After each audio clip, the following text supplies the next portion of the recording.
عليكم ورحمة الله. نحمده ونصلي على رسوله الكريم. أما بعد، قال النبي صلى الله عليه وسلم: والذي نفسي بيده لتأمرن بالمعروف وَلَتَنْهَوْنَ عَنِ الْمُنْكَرِ ইলা আখিরিল হাদিস। সম্মানিত মুসল্লিয়ান,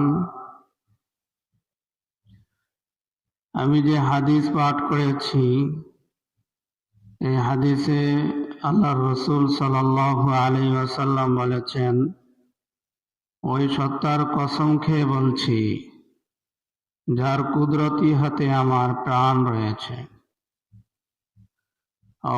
অবশ্যই তোমরা সৎ কাজের আদেশ করো। লাতা'মুরুন্না বিল মা'রুফি ওয়া লা তানহাউন্না আনিল মুনকার, এবং অবশ্যই তোমরা মন্দ কাজের বিরোধিতা করো, প্রতিরোধ করো।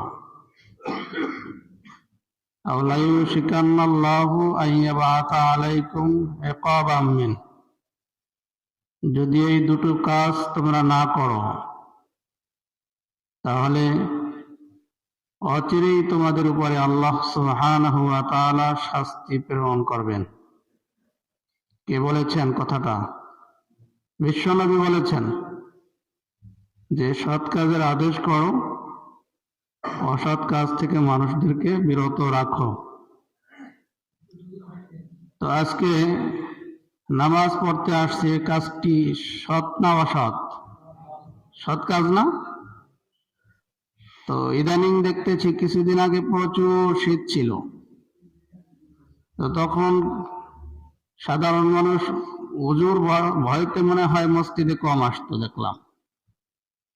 তো এখন তো শীত চলে গিয়েছে, তো সেই হিসাবে তো মসজিদে ভরপুর মুসল্লি থাকা দরকার, কি বলেন?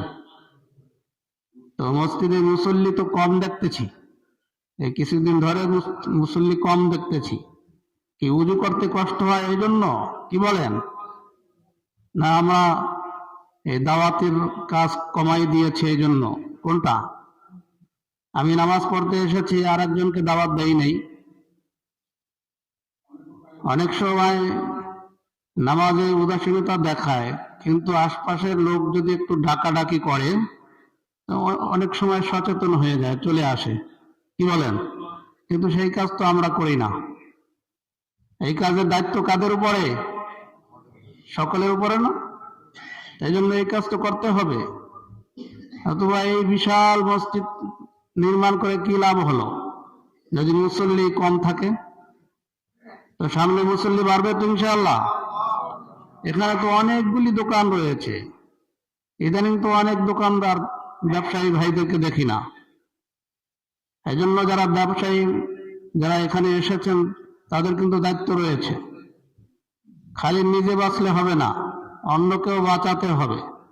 তো দাওয়াত দিব তো ইনশাআল্লাহ। কিছু ভাইয়েরা ইজতেমা, বিশ্ব ইজতেমা চলছে, সেখানে গিয়েছেন, কিন্তু অনেক লোক আছে বাজারে যে অনর্থকভাবে এই চায়ের দোকানে বসে আছে, মোড়ে বসে আছে, কিন্তু সে কিন্তু নিজেকে দাবি করতেছে আমি মুসলিম। তো মুসলমান হিসাবে প্রথমে করণীয় হলো নামাজ। এখন সে তো নামাজ পড়তেছে না, তাকে বোঝানোর দায়িত্ব কার? আমাদের। এই জন্য সকলকে বুঝিয়ে মসজিদে নিয়ে আসবো।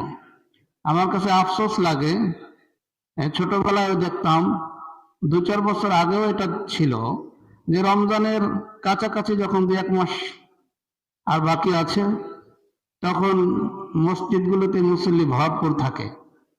নামাজ না পড়লেও মাথায় একটা টুপি থাকে, দেখেছেন না ছোটবেলা?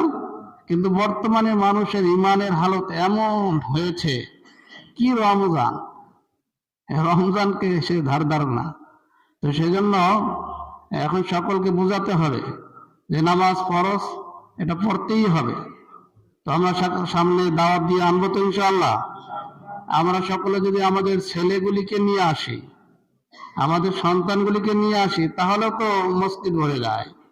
কিন্তু খালি আমি হাজি সাহেব, আমি গাজী সাহেব, আমার ছেলে সে প্লেয়ার, এ খেলাধুলা করতেছে, একটু আমি খবর রাখি না সন্তানের দিকে। সামনের থেকে আমরা সকলকে নিয়ে আসবো ইনশাআল্লাহ। আর মসজিদ ভরপুর চাই। আগে যেরকম মাগরিবের নামাজে হয়ে যেত, এখন কমে কেন, কমলো কেন? আমাদের দাওয়াতের কমতি আছে। আল্লাহ সুবহানাহু ওয়া তাআলা সকলকে সহিহ দান করুন।